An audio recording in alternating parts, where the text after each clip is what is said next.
last time someone told you that they love you? When was the last time someone checked if you're okay? You always find time for everybody, but who's loving you when you're down and out?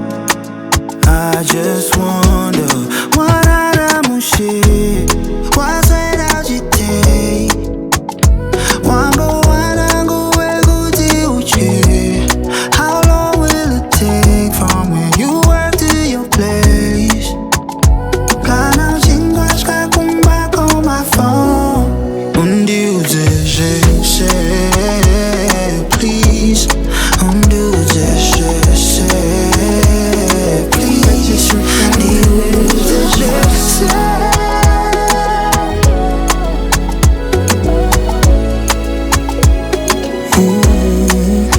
Ukaona nafona uziva kuti are you okay? Ukaita taona, just know that I'm down for you.